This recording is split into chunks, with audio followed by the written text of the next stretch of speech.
Hello అబ్బాయిలు అమ్మాయిలు, ఈ రోజు మనం ఒక మంచి Korean crime thriller movie explanation చూడబోతున్నాం. ముగ్గురు ఫ్రెండ్స్ కలిసి హ్యాపీగా లైఫ్ ని లీడ్ చేస్తుంటారు. అందులో ఒక ఫ్రెండ్ ఇన్సూరెన్స్ కంపెనీలో పనిచేస్తుంటాడు. ఇల్లీగల్ గా డబ్బుని క్లెయిమ్ చేసే పని వీడిది.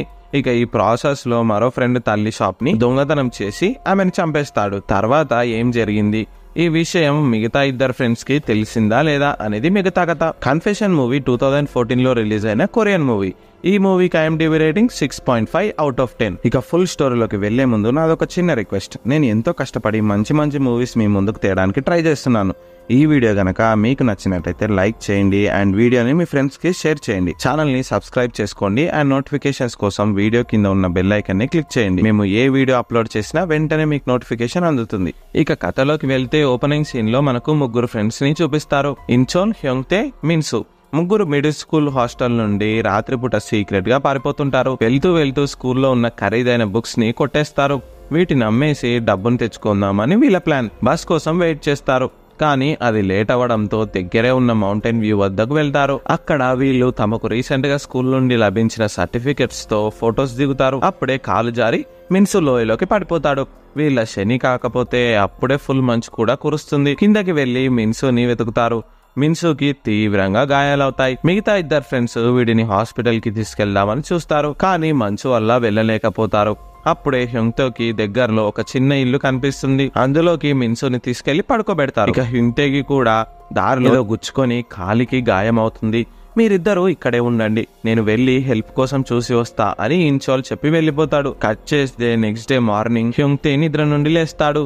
అయినా సరే ఇంకా ఇక్కడికి హెల్ప్ కోసం అని వెళ్లిన ఇన్చోల్ రిటర్న్ రాలేదు. ఇంకోవైపు మిన్సు కండిషన్ మాత్రం సీరియస్ గా ఉంటుంది. ఇక ఇన్చోల్ మోసం చేసి పారిపోయాడని డిసైడ్ అయిన హ్యోంగ్తే గాయాలతో ఉన్న మిన్సుని కష్టం మీద తీసుకెళ్తుంటాడు. కొంచెం దూరం వెళ్ళినాక ఆయాసం వచ్చి ఇద్దరు పడిపోతారు. ఇక అప్పుడే వీళ్ళని వెతుక్కుంటూ ఇన్చోల్ వస్తాడు.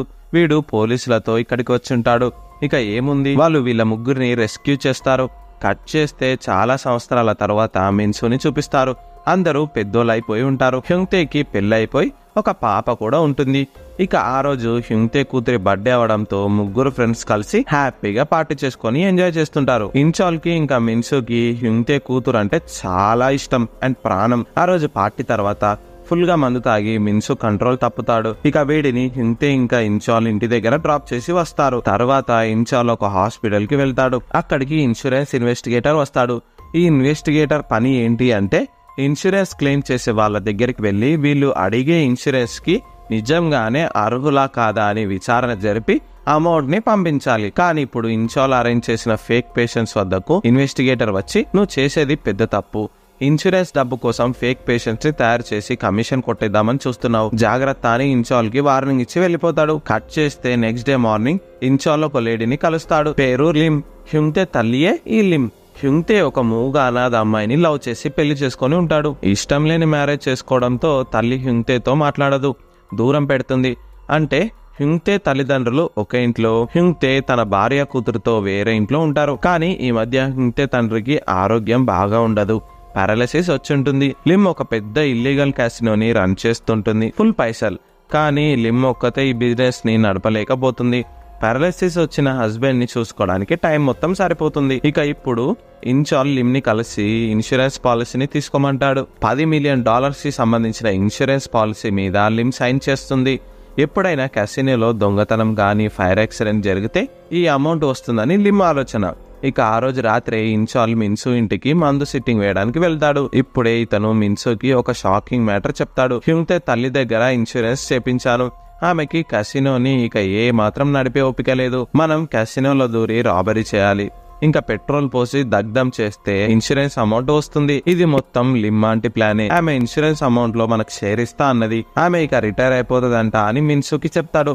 ఇది విన్న మిన్సుకి మైండ్ బ్లాక్ అయిపోతుంది. ఏబో రాబరీ ఏంది, దొరికిపోతాం, నేను దీన్ని ఒప్పుకోనని మిన్సు అంటాడు. అరే బాయ్, ఓనరే ఈ పని చేయమంటుంది, ఎలా దొరుకుతాం? పైగా నువ్వు కూడా పెళ్లి చేసుకోవాలనుకుంటున్నావు కదా, దానికి డబ్బులు కావాలి, ఈ పని మనం చేస్తే చాలా పైసలు వస్తాయని ఇన్చోల్ అంటాడు. అయినా సరే ఈ పనికి మిన్సు ఒప్పుకోడు. ఇక ఆ రోజు రాత్రి ఇన్చోల్ కూడా మిన్సు ఇంట్లోనే పడుకుంటాడు. నెక్స్ట్ డే ఇక హ్యోంగ్తే కూడా మిన్సు ఇంటికి వస్తాడు. నువ్వు ఏందిరా, మా పేరెంట్స్ మీ పేరెంట్స్ లాగా రిచ్ అయి ఉంటే వాళ్ళతోనే ఉండటోని అని ఇన్చోల్ హ్యోంగ్తేతో అంటాడు. అరే నాకు కూడా మా పేరెంట్స్ దగ్గరే ఉండాలని ఉంది, కానీ నేను నా వైఫ్ ని వదిలి రావాలి అంట, ఎలా వెళ్తా అని హ్యుంగ్తే అంటాడు. ఇన్చాల్ పేరెంట్స్ చాలా పూర్, వాళ్ళు సొంత దేశమైన కొరియాని వదిలి వేరే దేశం వెళ్లిపోయి ఉంటారు. ఇన్చాల్ మాత్రం ఇక్కడే ఉంటాడు. మిన్సు పేరెంట్స్ మాత్రం చనిపోయి 19 సంవత్సరాలు అవుతుంది. మిన్సు ఒక చిన్న కిరాణా కొట్టుని నడుపుతుంటాడు. హ్యుంగ్తే మాత్రం ఫైర్ ఫైటర్ గా జాబ్ చేస్తుంటాడు. ఇక ఇన్చాల్ ఇన్సూరెన్స్ ఏజెంట్ గా పనిచేస్తున్నాడని మనకు ఆల్రెడీ తెలుసు. ఇక ఇప్పుడు నెక్స్ట్ ఇన్చాల్ తన కంపెనీ ఆఫీస్ లో కూర్చొని లిమ్ ఇన్సూరెన్స్ పేపర్స్ ని చదువుతూ ఉంటాడు. అప్పుడే మిన్సు క్యాసినోని దొంగతనం చేయడానికి ఒప్పుకుంటున్నా అని మెసేజ్ చేస్తాడు. దీనివల్ల మనందరికీ మంచి జరుగుతుందని అనుకుంటున్నా అని మిన్సు ఆ మెసేజ్ లో పేర్కొంటాడు. కట్ చేస్తే ఇన్చాల్ ఇంకా మిన్సు రాబరీకి ఫుల్ గా ప్రిపేర్ అయి మాస్కులు వేసుకుని క్యాసినోకి వెళ్తారు. కార్ నుండి పెట్రోల్ క్యానులు, ఐరన్ రాడ్లు బయటకు తీసి లోపలికి ఎంటర్ అవుతారు. క్యాసినోలోకి నిజంగా దొంగలు చొరబడితే ఎలా చేస్తారో అలాగే వీళ్ళు ఇప్పుడు యాక్టింగ్ చేస్తారు. అన్ని వస్తువులు ధ్వంసం చేస్తారు. ఇక సీసీ కెమెరాస్ లో వీళ్ళు వచ్చిన విషయం లిమ్ చూస్తుంది. లిమ్ స్క్రిప్ట్ చెప్తుంటే దానికి తగ్గట్టు ఇన్చాల్ యాక్టింగ్ చేస్తాడు. లిమ్ ఇన్చాల్ చేత కావాలని కొట్టించుకొని లాకర్ కీస్ ని ఇస్తుంది. ఇక ఇన్చాల్ డబ్బులు బయటికి తీస్తాడు. ఇంకోవైపు హాల్లో ఉన్న మిన్సు చిన్న చిన్న వస్తువులని బ్రేక్ చేస్తుంటాడు. ఇక ఇప్పుడే వెనుక నుండి హ్యుంగ్తే తండ్రి నడుచుకుంటూ వచ్చి మిన్సు తల పగలగొడతాడు. హ్యుంగ్తే తండ్రి దొంగలు పడిన సౌండ్స్ విని ఆ షాక్ కి ఇతనికి ఉన్న పారాలిసిస్ వదిలిపోతుంది. ఇక దీంతో ఆయన వచ్చి దొంగతనం చేయడానికి వచ్చిన మిన్సు తల మీద కొడతాడు. ఈ దొంగతనం ఫేక్ అని కేవలం లిమ్ కి మాత్రమే తెలుసు. ఇప్పుడు మిన్సు ఎంత చెప్తున్నా హ్యుంగ్తే తండ్రి వినే పొజిషన్ లో లేడు. సో ఇక సెల్ఫ్ డిఫెన్స్ కోసం మిన్సు తప్పలేక హ్యుంగ్తే తండ్రిని కొట్టి కింద పడేస్తాడు. అతను కదలడు. అప్పుడే మిన్సుని ఇన్చాల్ లోపలికి పిలిస్తే వాడు హాల్లోనే ఉంటాడు, రాడు. సో ఏంటో చూద్దామని ఇన్చాల్ హాల్ కి వెళ్లి చూస్తాడు. హ్యుంగ్తే తండ్రిని వీడు చంపింది చూసి ఇన్చాల్ మైండ్ బ్లాక్ అయిపోతుంది. ఇక ఈ సీన్ ని లిమ్ కూడా చూస్తుంది. నా హస్బెండ్ ని మీరే చంపేశారంటూ లిమ్ గట్టిగా అరుస్తుంది. ఇన్చాల్ మిన్సులు లిమ్ కి ఇది యాక్సిడెంటల్ గా జరిగిందని ఎంత ఎక్స్ప్లెయిన్ చేయడానికి ట్రై చేసినా ఆమె వినదు. తనని కూడా చంపేస్తారేమో అని భయపడి సీక్రెట్ డోర్ నుండి బయటికి పారిపోవడానికి ట్రై చేస్తుంది. నిర్చన ఎక్కుతుంది. కాలు జారి కింద పడి ఈమె కూడా చనిపోతుంది. ఇక మిన్సు టెన్షన్ పడిపోతాడు. అనవసరంగా ఈ పని కొప్పుకున్నాను, అడ్డంగా బుక్ అయ్యాను అని అంటాడు. నీ అబ్బా ఆగురా అని ఇన్చాల్ అంటాడు. ఇప్పుడు ఇక ఇన్చాల్ పెట్రోల్ పోసి సీసీ కెమెరాస్ ఫుటేజ్లన్నీ అంతా కాల్చి బూడిద చేస్తాడు. అక్కడున్న ఇంపార్టెంట్ పత్రాలని ఇంకా డబ్బుని ఇన్చాల్ పట్టుకుని వెళ్ళిపోతాడు. కట్ చేస్తే మిన్సు ఇంకా ఇన్చాల్ ఇంటికి వెళ్ళిపోతారు. ఫైర్ డిపార్ట్మెంట్ కి ఇన్ఫర్మేషన్ తెలిసి స్పాట్ వద్ద మంటలార్పేందుకు వెళ్తారు. ఇక మిన్సు చేసే తప్పుకి మైండ్ పాడై పిచ్చోన్లాగా బిహేవ్ చేస్తుంటాడు. డోర్ కి తల కొట్టుకుంటూ ఉంటే ఇన్చాల్ ఆపి కొడతాడు. నీ వల్లేరా ఇదంతా, నువ్వు హ్యుంగ్తే తండ్రిని చంపే ముందు నన్ను పిలిచేది ఉండే అంటూ ఇన్చాల్ మిన్సుని తిడతాడు. ఇక నెక్స్ట్ డే మార్నింగ్ పోలీసులు క్యాసినో వద్దకు వెళ్లి ఇన్వెస్టిగేషన్ నిర్వహిస్తారు. అక్కడికి ఇన్సూరెన్స్ ఇన్వెస్టిగేటర్ అయిన ఆఫీసర్ కూడా వచ్చి స్పాట్ ని అబ్జర్వ్ చేస్తుంటాడు. లిమ్ ఇన్సూరెన్స్ కేసుని ఇతనే డీల్ చేస్తాడు. ఇన్సూరెన్స్ రావాలి అంటే వీడే సైన్ పెట్టాలి. సో ఇక వీడు ఈ క్యాసినోలో జరిగిన ఫైర్ యాక్సిడెంట్ అండ్ దొంగతనం నిజంగా జరిగిందా లేక ఇన్సూరెన్స్ డబ్బు కోసం ఎవరైనా ప్లాన్ చేశారా అనేది ఇప్పుడు కనిపెట్టాలి. కట్ చేస్తే చనిపోయిన లిమ్ ఫ్యూనరల్స్ ని కొడుకు హ్యుంగ్తే నిర్వహిస్తాడు. తల పగిలి కోమాలోకి వెళ్లిన తండ్రిని హాస్పిటల్లో అడ్మిట్ చేస్తాడు. కట్ చేస్తే ఈ పని చేసి తప్పు చేశానని మిన్సు ఇన్చాల్ తో అంటాడు. బ్యాగ్ సర్దుకొని సియాల్ కి పారిపోతుంటాడు. కానీ ఇన్చాల్ ఆపి వీడికి నచ్చజెప్తాడు. ఇప్పుడు నువ్వు సడన్ గా ఊరి వదిలి వెళ్తే పోలీసులకి ఖచ్చితంగా నీ మీద డౌట్ వస్తుంది. నా మాట విని కొన్ని రోజులు ఆగు, ఇద్దరం వెళ్లిపోదామని ఇన్చాల్ చెప్తాడు. ఇన్సూరెన్స్ కంపెనీ వాళ్ళు లిమ్ కేసుని డీల్ చేస్తుంటారు. దాదాపు లిమ్ క్లెయిమ్ చేసిన అమౌంట్ చాలా పెద్దది. 10 మిలియన్స్ కి ఆమె సైన్ చేసి ఉంటుంది. కానీ ఫైర్ యాక్సిడెంట్ జరిగిన 4 రోజుల ముందే ఆమె చేత ఇల్లీగల్ ఇన్సూరెన్స్ లు చేపించి ఇన్చాల్ సైన్ పెట్టించి ఉంటాడు. ఇక ఈ మ్యాటర్ ఇన్సూరెన్స్ కంపెనీకి తెలుస్తుంది. ఇన్సూరెన్స్ ఇన్వెస్టిగేటర్ ఉండి ఇన్చాల్ ఇంకా హ్యుంగ్తే ఇద్దరు ఫ్రెండ్స్ లిమ్ కొడుకైన హ్యుంగ్తేనే ఇన్సూరెన్స్ డబ్బు కోసం ఇన్చాల్ తో చేతులు కలిపి ఈ ఫైర్ యాక్సిడెంట్ ని చేశాడేమో అని ఆఫీసర్ అంటాడు. ఇప్పుడు ఈ కేసుని ఇతను డీల్ చేస్తాడు. లిమ్ చనిపోయి వారం అవుతున్నా కూడా పోలీసులు ఇంకా ఈ కేసుకి సంబంధించిన క్రిమినల్స్ ని పట్టుకోలేదు. ఇప్పుడే కిమ్ అనే మాఫియా డాన్ హ్యుంగ్తేని ఆఫీస్ కి పిలుస్తాడు. మీ అమ్మని చంపిన వాళ్ళని ఇంకా పోలీసులు పట్టుకోకపోవడానికి కారణం ఉంది. మీ అమ్మ బ్రతుకున్నప్పుడు చాలా మంది పోలీసులకి కసినో కోసమని చాలా పెద్ద అమౌంట్ లో లంచాలు ఇచ్చింది. ఆ వివరాలన్నీ మీ అమ్మ ఒక లెక్కల బుక్ లో రాసి పెట్టింది. ఆ బుక్ ఇప్పుడు మిస్ అయింది. ఆ బుక్ ని పక్కా క్రిమినలే తీసుకుని వెళ్ళాడు. వాడిని పోలీసులు పట్టుకుంటే వాడు పోలీసుల లంచం వివరాలు బయట పెట్టే అవకాశం ఉంది. అందుకే పోలీసులు తమ మీదకి రాకుండా ఈ మ్యాటర్ ని పక్కన పెట్టారు. కానీ మీ అమ్మకి నేను అప్పించాను, నాకు ఇంకా అమౌంట్ ముట్టలేదు, నువ్వు ఆమె కొడుకు కాబట్టి నువ్వే తీర్చాలని కిమ్ అంటాడు. తన తల్లి అప్పు తీసుకున్న పేపర్ ని ఇప్పుడు కిమ్ హ్యోంకేకి చూపిస్తాడు. నువ్వు క్రిమినల్ ని పట్టుకో, దాంతో ఇన్సూరెన్స్ డబ్బు వస్తుంది, ఆ పైసలతో నా అప్పు తీర్చాయి, నీ తల్లి అప్పు పేపర్ ని తీసుకుపోయి చించేసుకో అని కిమ్ చెప్తాడు. దీనికి హ్యుంగ్తే మా అమ్మ నిజంగా అప్పు తీసుకుందో లేదో కోర్టులో తేల్చుకుందాం అని చెప్పి వెళ్ళిపోతాడు. కట్ చేస్తే హ్యుంగ్తే ఇంటికి ఇన్సూరెన్స్ ఆఫీసర్ వస్తాడు. మీ అమ్మ చనిపోవడానికి 4 రోజుల ముందే ఇన్సూరెన్స్ చేసుకుంది, ఈ అమౌంట్ మీకు ట్రాన్స్ఫర్ అవ్వాలి అంటే పోలీసులు క్రిమినల్ ని పట్టుకోవాలి, సో పెండింగ్ లో పడింది. ఇది మొత్తం చూస్తుంటే నువ్వే స్కెచ్ వేసి మీ అమ్మని చంపాలని చూసావని నాకు అనిపిస్తుంది, చూద్దాం కేసు ఎటువైపు వెళ్తుందో అని ఆఫీసర్ అంటాడు. తన విజిటింగ్ కార్డ్ ని హ్యోంగ్తేకి ఇస్తాడు. అప్పుడే హ్యోంగ్తే దాన్ని చించేసి, అందరూ ఇన్సూరెన్స్ డబ్బు గురించి ఆలోచిస్తున్నారు ఎందుకు, నేను అసలే నా తల్లి చనిపోయిందని బాధలో ఉన్నా, పక్క ఆ క్రిమినల్ గార్డుని నేనే పట్టుకొని అప్పుడు నీ సంగతి చూస్తా అని హ్యోంగ్తే ఆఫీసర్ తో అంటాడు. తర్వాత మిన్సు పేరెంట్స్ డెత్ యానివర్సరీకి 3 ఫ్రెండ్స్ మళ్ళీ కలుస్తారు. నేను నా తల్లిని చంపిన వాడిని పట్టుకోవాలనుకుంటున్నాను, దానికి మీ హెల్ప్ కావాలని హ్యుంగ్తే అంటాడు. పేరెంట్స్ ఫోటో పట్టుకుని హ్యుంగ్తే ఏడుస్తాడు. హ్యుంగ్తే పడుతున్న బాధని చూసిన మిన్సు తట్టుకోలేకపోతాడు, గిల్టీ ఫీలింగ్ తో ఉంటాడు. ఇక మరుసటి రోజు వీడు ఇన్చాల్ ఆఫీస్ కి వెళ్లి, నేనే ఈ తప్పును చేశానని పోలీసులకు సరెండర్ అవుతాను, నీ పేరును కూడా ఇందులోకి లాగనులే, నేను హ్యుంగ్తే బాధని చూడలేకపోతున్నారా, నేను సరెండర్ అవుతా, నాలోని గిల్టీ ఫీలింగ్ ఎక్కువ అవుతుంది అని ఇన్చాల్ కి చెప్తాడు. వీళ్ళిద్దరి మీద ఆల్రెడీ ఇన్వెస్టిగేషన్ ఆఫీసర్ కన్నేసి ఉంటాడు. అనుక్షణం ఇన్చాల్ ని ఫాలో అవుతుంటాడు. ఇక ఇప్పుడు ఇన్వెస్టిగేటివ్ ఆఫీసర్ ఇక్కడికి కూడా వచ్చాడని ఇన్చాల్ కనిపెట్టి, రే నువ్వు ఏ పిచ్చి పని చేయకు, నువ్వు ఇప్పుడు సరెండర్ అవుతే మన ఫ్రెండ్ అయిన హ్యుంగ్తేకి కూడా ఈ కేసులో లింక్ ఉందని చెప్పి వాడిని కూడా పోలీసులు జైల్లో వేస్తారు. అప్పుడు వాడిని నమ్ముకొని ఉన్న వాడి భార్య కూతురు రోడ్డు మీద పడతారు. నా మాట విను, నేను సెట్ చేస్తా, నువ్వైతే జాగ్రత్తగా ఇంటికి పో అని చెప్పి ఇన్చాల్ మిన్సుని పంపించేస్తాడు. ఇన్చాల్ కార్ కి ఇన్వెస్టిగేటివ్ ఆఫీసర్ అడ్డొస్తాడు. ఎందుకు నా వెంట పడుతున్నావు అని ఇన్చాల్ అడుగుతాడు. నాకు నీ మీద డౌట్ వస్తుంది, నీకు లిమ్ హత్యకి సంబంధం ఉందని అనుకుంటున్నాను, పైగా పోలీసులు క్యాసినోలో దొరికిన ఒక సీసీ కెమెరా ఫుటేజ్ ని రీస్టోర్ చేయడానికి ట్రై చేస్తున్నారు, లిమ్ పోలీసులకి లంచం ఇచ్చిన లెక్కల బుక్ మిస్ అయింది, అది నీ దగ్గరే ఉంది కదా అని ఆఫీసర్ అంటాడు. ఇతని మాటల్ని ఇన్చాల్ ఖండించి వెంటనే తన ఫ్లాట్ కి పరుగులు తీస్తాడు. రూమ్ బయట పోలీసులు ఇన్చాల్ కోసం వెయిట్ చేస్తుంటారు. ఇన్చాల్ దగ్గర లిమ్ లెక్కల బుక్ ఉంటుంది. పోలీసులు ఇన్చాల్ ని కొట్టి లోపలికి వెళ్లి చూస్తారు, కానీ వాళ్ళకి ఏ బుక్ దొరకదు. ఇక దీంతో పోలీసులు ఇన్చాల్ కి సారీ చెప్పి వెళ్లిపోతారు. నిజంగా ఇన్చాల్ వెళ్లి చూస్తే వీడికి కూడా లెక్కల బుక్ దొరకదు, ఎవరు తీసి ఉంటారబ్బా అని ఆలోచిస్తాడు. అప్పుడే గర్ల్ ఫ్రెండ్ గుర్తుకు వస్తుంది. గర్ల్ ఫ్రెండ్ రోసి అప్పుడప్పుడు ఇన్చాల్ ఇంటికి దూరి రూమ్ లో స్టే చేస్తుంది. ఆమెకి ఇల్లు లేదు, సో పక్కా లెక్కల బుక్ ఈమెనే తీసి ఉంటుందని ఆమె వర్క్ చేసే ప్లేస్ కి ఇన్చాల్ ఇప్పుడు వెళ్తాడు. రోసి కొలీగుండి ఆమె జ్యువెలరీని తీసుకొని ఎక్స్చేంజ్ లో క్యాష్ ఇచ్చే ప్లేస్ కి వెళ్ళిందని చెప్తుంది. ఇక వెంటనే ఇన్చాల్ ఆమెను వెతుక్కుంటూ ఆ ప్లేస్ కి వెళ్తాడు. దారి మధ్యలో ఇన్చాల్ కి హ్యుంగ్తే కాల్ చేసి, మా అమ్మని చంపిన క్రిమినల్ దొరికింది, వెంటనే కార్ వేసుకుని నా దగ్గరికి రా అని చెప్తాడు. ఇది విన్న ఇన్చాల్ షాక్ అయిపోతాడు. రోసియే కిల్లర్ అని హ్యుంగ్తే అనుకుంటూ ఉంటాడు.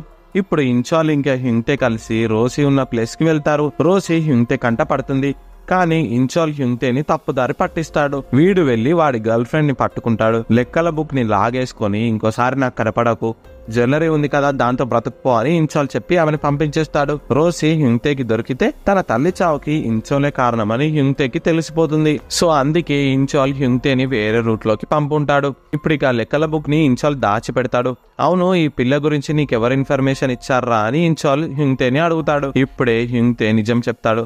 మా అమ్మ అప్పు తీసుకున్న మాఫియా డాన్ వద్దకు ఈ లేడీ కిల్లర్ మా అమ్మ నగలు అమ్మేందుకు వచ్చిందట, ఈ విషయం వాడికి తెలిసి నన్ను ఆమెను పట్టుకోమని కాల్ చేశాడని హ్యుంగ్తే ఆన్సర్ ఇస్తాడు. పైగా మాఫియా డాన్ వద్ద హ్యుంగ్తే ఆల్రెడీ ఒక అగ్రిమెంట్ చేసుకుని ఉంటాడు. కిల్లర్ గురించి వాడు డీటెయిల్స్ చెప్తే ఇన్సూరెన్స్ డబ్బుని ఇంకా తన తల్లి క్యాష్లోని వాడికి రాసి ఇస్తా అని హ్యుంగ్తే ఒప్పుకొని ఉంటాడు. ఎందుకు ఇలా చేశావరా అని ఇన్చాల్ ఇప్పుడు హ్యుంగ్తేని తిడతాడు. కట్ చేస్తే నెక్స్ట్ ఇక మిన్సుని ఇన్వెస్టిగేటివ్ ఆఫీసర్ కలుస్తాడు. నీకు కూడా లిమ్ ని చంపిన దాంట్లో భాగం ఉందా, నిజం చెప్పు, ఒకవేళ హ్యుంగ్తేకి ఈ నిజం తెలిస్తే నిన్ను చంపేస్తాడు, తన ఫ్రెండే తనని మోసం చేశాడని తెలిస్తే నిన్ను జీవితంలో క్షమించడానికి ఆఫీసర్ మిన్సుతో అంటాడు. ఇక మిన్సు టెన్షన్ పడిపోతాడు. హ్యుంగ్తేని ఎలా ఫేస్ చేయాలో అర్థం కాదు. కట్ చేస్తే తనకు దొరికిన లెక్కల బుక్ ని ఇన్చాల్ పోలీసులకు ఇచ్చి బదులుగా లిమ్ కేస్ ఫైల్ ని క్లోజ్ చేపిస్తాడు. దీంతో ఇక ఎప్పటికీ లిమ్ కేసులో ఉన్న క్రిమినల్ పేర్లు బయటపడవు. ఇక ఈ విషయం ఇన్చాల్ మిన్సుకి కాల్ చేసి చెప్దామంటే ఫోన్ స్విచ్ ఆఫ్ వస్తుంది. మిన్సు ఇంటికి వెళ్లిన హ్యుంగ్తేకి షాక్ తగులుతుంది. మిన్సు తన ఇంట్లోనే సూసైడ్ చేసుకుని చనిపోయి ఉంటాడు. ఇలా ఎందుకు చేశాడో హ్యుంగ్తేకి అర్థం కాదు. మిన్సు చనిపోయే ముందు ఒక లెటర్ ని తన ఇద్దరు ఫ్రెండ్స్ కి రాసి ఉంటాడు. నేను జీవించడానికి అర్హుణ్ణి కాదు, చాలా పెద్ద తప్పు చేశాను, నన్ను క్షమించండి అని మిన్సు అందులో రాసి ఉంటాడు. హ్యుంగ్తే తల్లి చావుకి కారణమైన మిన్సు గిల్టీ ఫీలింగ్ తోనే చనిపోయి ఉంటాడు. కానీ ఇన్చాల్ కి కూడా ఇందులో భాగం ఉందని లెటర్ లో రాయడు. ఎందుకంటే తప్పు తెలియక జరిగింది, తన ఫ్రెండ్ ని ఎందుకు ఇరికించడం అని మిన్సు అనుకుని ఉంటాడు. ఇక ఇప్పుడు తమ ఫ్రెండ్ చనిపోయినందుకు ఇన్చాల్ ఇంకా హ్యుంగులు మస్తు బాధపడతారు. అప్పుడే ఇంకా హ్యుంగ్తో తండ్రి కోమా నుండి బయటపడిందని న్యూస్ వస్తుంది. కలవడానికి హ్యుంగ్తే ఇన్చాల్ ఇద్దరు వెళ్తారు. ఇన్చాల్ మొహాన్ని హ్యుంగ్తే తండ్రి ఇప్పుడు చూసి అతనికి బీపీ పెరుగుతుంది, మాటలు రావు. తన వైఫ్ చనిపోవడానికి ఇన్చాలే కారణమని ఇతనికి తెలుసు. ఆ రోజు మాస్క్ తీసినప్పుడు ఇన్చాల్ ఫేస్ ని ఇతను చూసి ఉంటాడు. ఈ విషయాన్ని ఇప్పుడు తన కొడుకుకి చెప్దామనుకుంటాడు. కానీ మళ్ళీ యాంగ్జైటీకి లోనై కోమాలోకి వెళ్ళిపోతాడు. కట్ చేస్తే ఇన్చాల్ ఇప్పుడు ఇన్సూరెన్స్ మనీ ఇంకా క్యాసినో ప్రాపర్టీ పేపర్స్ ని హ్యుంగ్తే వద్ద నుండి తీసుకున్న మాఫియా డాన్ వద్దకు వెళ్తాడు. నీకు లిమ్ ఏ అప్పు లేదని నా దగ్గర ప్రూఫ్స్ ఉన్నాయిరా, మర్యాదగా హ్యుంగ్తే నుండి తీసుకున్న క్యాసినో పేపర్లని ఇన్సూరెన్స్ పేపర్లని ఇచ్చేసాయి అని ఇన్చాల్ అంటాడు. అది హ్యుంగ్తేకి చెందాలి, నువ్వెవడి మధ్యలో అని చెప్పి ఇన్చాల్ మాఫియా డాన్ ని బెదిరిస్తాడు. అయినా సరే మాఫియా డాన్ పేపర్స్ ని ఇవ్వడానికి ఒప్పుకోడు. ఇక అప్పుడే ఇన్చాల్ కత్తిని బయటికి తీసి నన్ను నేను పొడుచుకొని నువ్వే నన్ను చంపడానికి ట్రై చేసావని పోలీసులకు చెప్తా అని మాఫియా డాన్ ని బ్లాక్ మెయిల్ చేస్తాడు. ఇక మాఫియా డాన్ భయపడి ఇన్సూరెన్స్ పేపర్ ని ఇంకా క్యాసినో ఆస్తి పేపర్స్ ని ఇన్చాల్ కి ఇచ్చేస్తాడు. ఇన్చాల్ ఇన్సూరెన్స్ డబ్బుని హ్యుంగ్తేకి తెలియకుండా తీసేసుకుంటాడు. క్యాసినో గురించి కూడా హ్యుంగ్తేకి రివీల్ చేయడు. నెక్స్ట్ ఇక ఇన్చాల్ సియోల్ వెళ్లిపోదామని డిసైడ్ అయ్యి ఎవరికి చెప్పకుండా ఎయిర్పోర్ట్ కి వెళ్లిపోతాడు. ఇంకోవైపు లిమ్ క్యాసినోలో పనిచేసిన బార్ టెండర్ హ్యుంగ్తేని కలిసి నీ తల్లి చనిపోయే 4 రోజుల ముందు నీ ఫ్రెండ్ ఇన్చాల్ క్యాసినోకి వచ్చి వెళ్ళాడని అంటాడు. అప్పుడే హ్యుంగ్తేకి మాఫియా డాన్ కూడా కాల్ చేస్తాడు. నీ ఫ్రెండ్ ఇన్చాల్ నా దగ్గరికి వచ్చి నీ క్యాసినో పేపర్స్ ని ఇంకా ఇన్సూరెన్స్ పేపర్స్ ని పట్టుకెళ్లాడు, వాడే నీ తల్లిని చంపిన వాడని హ్యుంగ్తేకి నిజం చెప్తాడు. ఇక ఇది విన్న హ్యుంగ్తేకి మైండ్ బ్లాక్ అయిపోతుంది. తన ఇద్దరు ఫ్రెండ్స్ కలిసి క్యాసినోని దోచుకున్నారని, తన తల్లి చావు కారణం వీళ్ళే అని హ్యుంగ్తే అనుకుంటాడు. ఇక ఇతను కూడా ఎయిర్పోర్ట్ కి వెళ్లి ఇన్చాల్ కి షాక్ ఇస్తాడు. ఎందుకు ఎవరికి చెప్పకుండా వెళ్లిపోతున్నావు అని అడుగుతాడు. నాకు మిన్సు చనిపోయినప్పటి నుండి ఇక్కడ ఉండాలనిపించట్లేదు, అందుకే వెళ్లిపోతున్నా అని ఇన్చాల్ అబద్ధం చెప్తాడు. మనం చిన్నప్పుడు మంచులో చేసిన అడ్వెంచర్ నీకు గుర్తుందా? ఆ రోజు నువ్వు నన్ను మిన్సుని వదిలి వెళ్లిపోయినప్పుడు మళ్ళీ మోసం చేసావు అనుకున్నా, తిరిగి రావనుకున్నా, కానీ మళ్ళీ నువ్వు తిరిగి వచ్చి నేను తప్పని ప్రూవ్ చేసావు అని హ్యుంగ్తే అంటాడు. నెక్స్ట్ ఇక గుడ్ బై చెప్పి హ్యుంగ్తే వెళ్లిపోతాడు. ఫ్లైట్ ఎక్కే ముందు ఇన్చాల్ వాష్రూమ్ కి వెళ్తాడు. వెనుక నుండి వచ్చిన ఒక అన్నోన్ పర్సన్ ఇన్చాల్ ని కత్తితో పొడిచి పారిపోతాడు. ఇన్చాల్ చనిపోతాడు. ఈ అన్నోన్ పర్సన్ ని మాఫియా డాన్ ని పంపి ఉంటాడు. ఈ విషయం హ్యుంగ్తేకి కూడా తెలుసు. ఇన్ఫాక్ట్ హ్యుంగ్తేనే తన తల్లి చావుకి కారణమైన ఇన్చాల్ ని చంపేయమని మాఫియా డాన్ కి పనిస్తాడు. ఇక తర్వాత హ్యుంగ్తే తన ఇంటికి వెళ్లి చిన్నప్పుడు ఫ్రెండ్స్ ముగ్గురు కలిసి దిగిన ఫోటోని చూసి ఏడుస్తాడు. ఇక్కడే మూవీ ఎండ్ అవుతుంది. ఈ వీడియో కనుక మీకు నచ్చినట్టయితే వీడియోని లైక్ చేయండి, షేర్ చేయండి. ఛానల్ ని ఎవరైతే సబ్స్క్రైబ్ చేయలేదో సబ్స్క్రైబ్ చేయండి అండ్ మాకు సపోర్ట్ చేస్తూ ఉండండి. Thank you.